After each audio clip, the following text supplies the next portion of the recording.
to see how we're transforming farms into healthier ecosystems?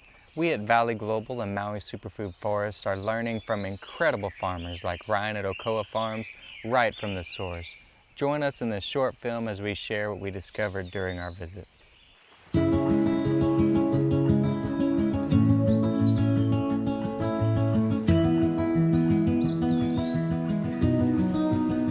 Sugarcane was one of the first things that we did, as a windbreak. It ended up as something that's still very useful. They can grow, it looks beautiful. Sugarcane pulls like 57 different minerals out of the ground: calcium, iron, magnesium. It's when sugar cane, they take out all the minerals, they take out all the vitamins, they take out all the fiber, all the protein, all the fatty acids, and then they're left with the white pharmaceutical grade sugar. That's the unhealthy thing. But in its raw form like this, it's actually a grass, and it actually has, small amounts of amino acid, essential fatty acids in it. So it's like a whole food. All right, perfect.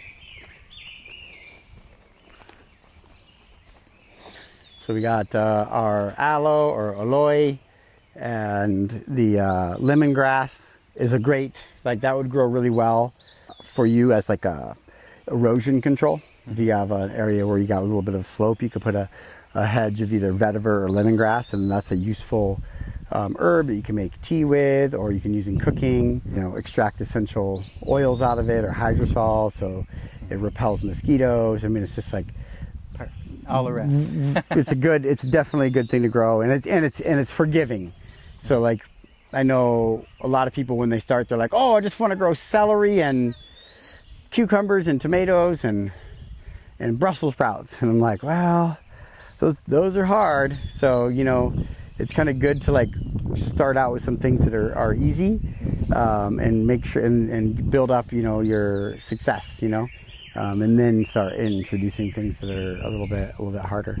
But yeah, Uncle George was saying, take it 1 square foot at a time. Yeah. He's like, and then just slowly. Yep. Once you got that, and it's good, and whether you count on all your water from the air, or if you irrigate, and once you got things settled and you don't need to spend so much time on it, then but you can go too much too quick, and then it becomes overwhelming, and then nothing gets the correct attention. And I've done that, so yes. So pineapple should grow well. There's not really a lot of organic pineapple.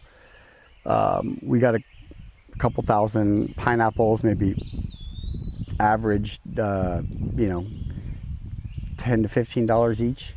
So it's pretty good. So we know we're going to be able to triple that for next summer, and then the year after, we'll be able to triple that yet again by the next year, because every time, these ones have already been grown, and but they still put out these little babies.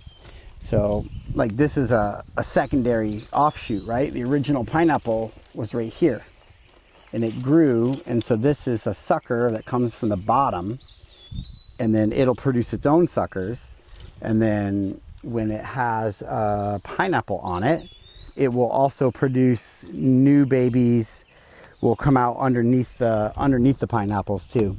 So you'll get what they call slips that come up underneath the pineapple for new propagating material, and then the suckers come from the bottom. These are planted too far apart, so it's kind of let's try this out, but you really want to plant them closer together so they don't fall over, because they do good and then they fall over, and that's they'll get sunburned if I leave it there. So I have to come back in and kind of put paper over it or prop it up, and that becomes it's okay, small amount, but if it's a lot of them, it's it's labor intensive, and you want to be able to spend your time doing other things. Join us on our global farm adventure.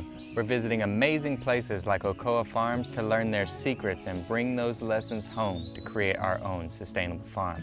Love what we're building? Swing by valleyglobal.org and consider donating to help us grow stronger together.